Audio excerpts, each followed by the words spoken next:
ওকে কি হচ্ছেন আপনি? এটা কোনো কথা হইলে মুই তো গোলাম, মুই সেজাতে দিতাম গে ছোট কাল কোনে মুই গোলাম, বুঝলেন? এখন গোলামি আছে।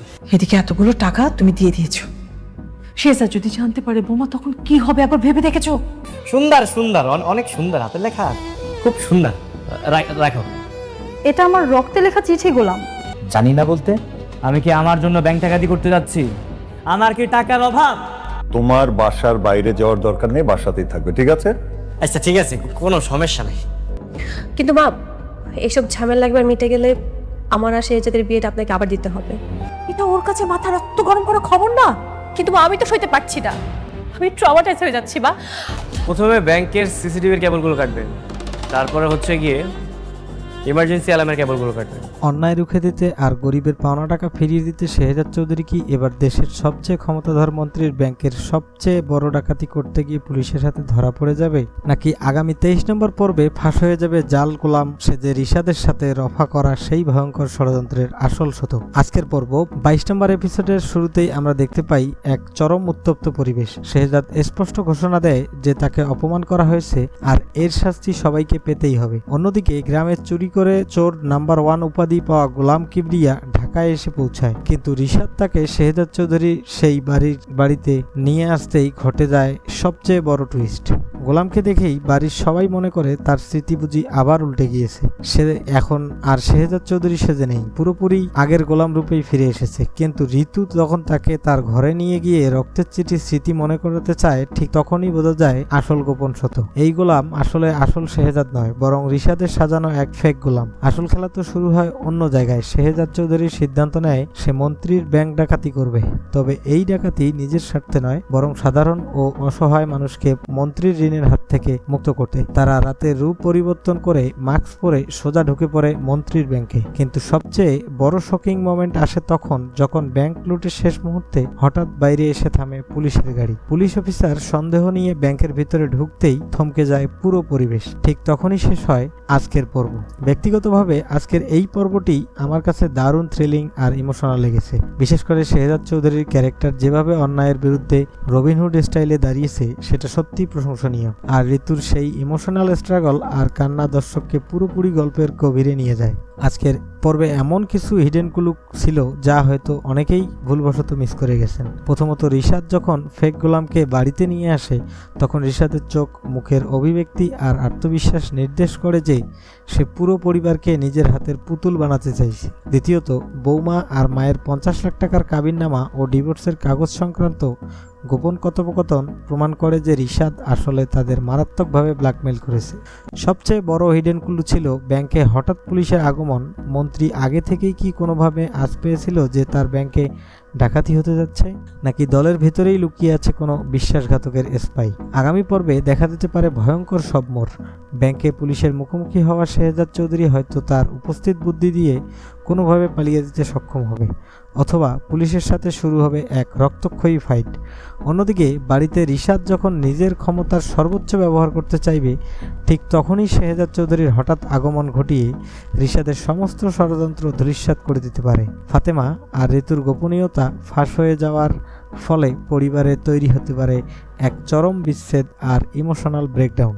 ব্যাংকের ভিতরে থাকা প্রত্যেকের নিঃশ্বাস যেন এক মুহূর্তের জন্য আটকে যায়। মুখোশের আড়ালে থাকা শেহজাদও বুঝে যায় এবার সামান্য একটি ভুল তার পুরো পরিকল্পনাকে ধ্বংস করে দিতে পারে। বন্ধুরা, আপনাদের কি মনে হয়, ঋতু কি বুঝতে পারবে যে এ আসল শেহজাদ নয় বা আসল গোলাম নয়? যতক্ষণ না বুঝতে পারবে ততক্ষণ কি তাকে আসল গোলাম ভেবেই সে ভালোবাসতেই থাকবে?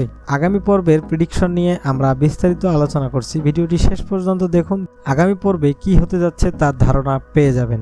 এদিকে পুলিশের নেতৃত্বে থাকা অফিসার ধীর পায়ে ব্যাংকের মূল প্রবেশদ্বারের দিকে এগিয়ে আসতে থাকে। তার চোখে মুখে স্পষ্ট সন্দেহের ছাপ। মনে হচ্ছিল তিনি শুধুমাত্র টহল দিতে আসেনি, বরং নির্দিষ্ট কোনো তথ্যের ভিত্তিতেই এখানে এসেছেন। ব্যাংকের ভিতরে থাকা শেহজাদের দলের সবাই আতঙ্কিত হয়ে পড়লেও শেহজাদ কাউকেই ভয় পেতে দেয় না। খুব নিচু স্বরে সে সবাইকে বলে, কেউ কোনো তাড়াহুড়ো করবে না, যতক্ষণ না পর্যন্ত আমি নির্দেশ দিচ্ছি ততক্ষণ কেউ নিজের জায়গা থেকে নড়বে না। ঠিক তখনই ব্যাংকের বাইরে আরো 2টি পুলিশের গাড়ি এসে থামে। পরিস্থিতি দেখে স্পষ্ট বোঝা যায় পুরো এলাকাটি ঘিরে ফেলার প্রস্তুতি চলছে। ফলে ভেতরে ভেতরে থাকা প্রত্যেকেই বুঝতে পারে এবার বের হওয়ার পথ আগের মতো সহজ থাকবে না। বন্ধুরা, আগামী পর্ব কবে আসবে এটি জানতে হলে ভিডিওটি সম্পূর্ণ দেখুন। অন্যদিকে ব্যাংকের সিসিটিভি রুমে লুকিয়ে থাকা এক নিরাপত্তা কর্মী গোপনে পুরো ঘটনাটি লাইভ পর্যবেক্ষণ করতে থাকে। সে বারবার পুলিশের কন্ট্রোল রুমে তথ্য পাঠানোর চেষ্টা করলেও রহস্যজনকভাবে যোগাযোগ ব্যবস্থা বারবার বিচ্ছিন্ন হয়ে যায়। এই দৃশ্য দেখে শেহজাদের মনে হঠাৎই সন্দেহ জাগে। এত বড় অভিযানের খবর পুলিশ এত দ্রুত কিভাবে পেয়ে গেল? তাহলে কি তাদের পরিকল্পনার প্রতিটি পদক্ষেপ আগে থেকেই কেউ নজরদারিতে রেখেছিল? হঠাৎ শেহজাদের চোখ পড়ে যায় তার নিজের দলের এক সদস্যের দিকে। লোকটির আচরণ শুরু থেকেই কিছুটা অস্বাভাবিক ছিল। পুলিশের আগমনের পরও অন্যদের মতো সে বিচলিত না হয়ে বরং অদ্ভুতভাবে শান্ত দাঁড়িয়ে থাকে। শেহজাদ সঙ্গে সঙ্গে বুঝতে পারে এখানে শুধু পুলিশই বড় সমস্যা নয়, তাদের মধ্যেই হয়তো এমন একজন রয়েছে যে শুরু থেকেই সব তথ্য বাইরে পাচার করে আসছে। আর সেই বিশ্বাসঘাতক খুঁজে বের করতে না পারলে আজকের রাত শুধু ব্যর্থই হবে না, বরং সবার জীবনও বিপদে মুখে পড়বে। ব্যাংকের ভিতরের টানটান উত্তেজনার মধ্যেই হঠাৎ করে পুলিশ অফিসারের উচ্চস্বরে ঘোষণা দেয়, ভেতরে যারা আছো তোমাদের চারদিকে ঘিরে ফেলা হয়েছে। কোনো ধরনের বুদ্ধি কাটানোর চেষ্টা করো না, শান্তভাবে আত্মসমর্পণ করলেই তোমাদের নিরাপত্তা নিশ্চিত করা হবে। অফিসারের কথা শুনে শেহজাদের দলের কয়েকজন ভয় পেয়ে একের পর এক মুখের দিকে তাকাতে থাকে। তাদের চোখে তখন শুধুই আতঙ্ক, কিন্তু শেহজাদের মুখে কোনো ভয়ের ছাপ নেই, বরং সে চারদিকে একবার তাকিয়ে পুরো পরিস্থিতি মুহূর্তের মধ্যেই বিশ্লেষণ করতে শুরু করে। ঠিক তখনই ব্যাংকের ভেতরে জরুরি বিদ্যুৎ নিয়ন্ত্রণ কক্ষে থাকা একটি সুইচের দিকে শেহজাদের চোখ পড়ে। কয়েক সেকেন্ডের মধ্যেই তার মাথায় নতুন একটি পরিকল্পনা চলে আসে। সে ইশারায় তার বিশ্বস্ত সঙ্গীকে সেই কক্ষের দিকে এগিয়ে দিতে বলে। এদিকে ব্যাংকের বাইরে দাঁড়িয়ে থাকা মন্ত্রী নিজের গাড়ি থেকে পুরো অভিযান পর্যবেক্ষণ করতে থাকে। তার ঠোঁটের কোণে রহস্যময় হাসি, মনে হচ্ছিল এই পরিস্থিতির জন্য সে আগে থেকেই প্রস্তুত ছিল, যেন শেহজাদের প্রতিটি পদক্ষেপ সে আগেই অনুমান করে রেখেছিল। অন্যদিকে রিশাদও চুপচাপ বসে নেই। সে বাড়িতে থাকা ফেক গোলামকে নিয়ে এমন একটি নাটক সাজাতে শুরু করে যাতে পুরো পরিবার নিশ্চিতভাবে বিশ্বাস করে আসল শেহজাদ আর কখনোই ফিরে আসবে না। তার উদ্দেশ্য একটাই, পরিবারের সব সম্পত্তির নিয়ন্ত্রণ নিজের হাতে নেয়া। ঋতু কিন্তু এত সহজে হার মানার মানুষ নয়। ফেক গোলামের প্রতিটি কথা, প্রতিটি আচরণ সে খুব মনোযোগ দিয়ে লক্ষ্য করতে থাকে। ধীরে ধীরে তার সন্দেহ আরও গভীর হতে থাকে। তার মনে হয় এই মানুষটি চোখে সেই পরিচিত অনুভূতি নেই যেটা সে আসল শেহজাদের চোখে বহুবার দেখেছে। ঠিক সেই মুহূর্তে ব্যাংকের ভেতরে শেহজাদের নির্দেশে জরুরি বিদ্যুতের মূল সুইচ বন্ধ করে দেয়া হয়। মুহূর্তের মধ্যেই পুরো ব্যাংক অন্ধকারে ডুবে যায়। পুলিশ সদস্যরা টর্চ জ্বালানোর আগেই চারদিকে ছড়িয়ে পড়ে ধোঁয়া, কিন্তু এই ধোঁয়া ছিল শুধু পালানোর জন্য। শেহজাদের আসল লক্ষ্য ছিল পুলিশের দৃষ্টি অন্যদিকে সরিয়ে এমন একটি জিনিস উদ্ধার করা যার ভেতরে লুকিয়েছিল মন্ত্রীর বছরের পর বছর ধরে থাকা দুর্নীতির সব গোপন নথি। অন্ধকারের মধ্যেই হঠাৎ একটি গুলির শব্দ পুরো ব্যাংক কাঁপিয়ে দেয়।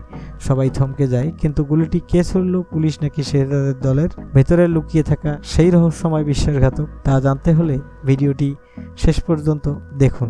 এবং আগামী পর্ব কবে আসতেছে সেটা কি আপনারা জানেন?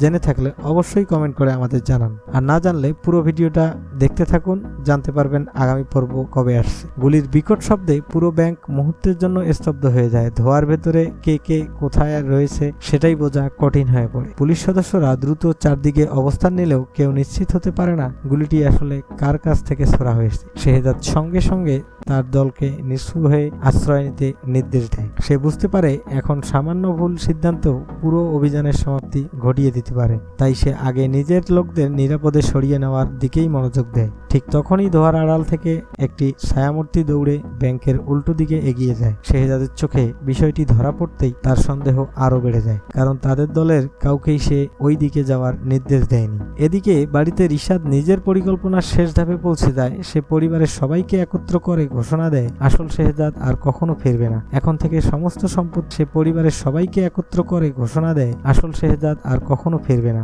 এখন থেকে সমস্ত সম্পত্তি, ব্যবসা এবং বাড়ির সিদ্ধান্ত শুধুমাত্র তার অনুমতিতেই চলবে। কিন্তু রিশাদের এই ঘোষণার মাঝেই ঋতু সবার সামনে এমন একটি প্রমাণ বের করে যা দেখে উপস্থিত সবাই হতবাক হয়ে যায়। সেই প্রমাণে স্পষ্ট ইঙ্গিত ছিল বাড়িতে থাকা গোলামতি, ব্যবসা এবং বাড়ির সিদ্ধান্ত শুধুমাত্র তার অনুমতিতেই চলবে। কিন্তু রিশাদের এই ঘোষণার মাঝেই ঋতু সবার সামনে এমন একটি প্রমাণ বের করে যা দেখে উপস্থিত সবাই হতবাক হয়ে যায়। সেই প্রমাণে স্পষ্ট ইঙ্গিত ছিল বাড়িতে থাকা গোলাম আসল গোলাম নয়, বরং কারো নিখুঁতভাবে সাজানো একটি মুখোশধারী প্রতারক। বন্ধুরা, আগামী আগামী পর্ব প্রাঙ্কিং এন্টারটেইনমেন্টে আসতেছে আগামী রবিবার দুপুর ঠিক 12টায়। আপনাদের কি মনে হয় শেহজাদ চৌধুরী কি পারবে পুলিশের জাল কেটে মন্ত্রীর ব্যাংক লুট করে গরিবদের টাকা ফিরিয়ে দিতে, নাকি রিশাদের চালে আটকা পড়ে যাবে পুরো পরিবার? আপনার মতামত এখনই কমেন্ট বক্সে লিখে জানান। গল্পের পরবর্তী পর্বের চরম সব আপডেট আর রোমাঞ্চকর রিভিউ সবার আগে পেতে এখনই ভিডিওটিতে একটি লাইক দিন, কমেন্ট করুন এবং চ্যানেলটি সাবস্ক্রাইব করে বেল আইকনটি অন করে রাখুন। দেখা হচ্ছে আগামী পর্বে, চোখ রাখুন আমাদের চ্যানেলে। ধন্যবাদ।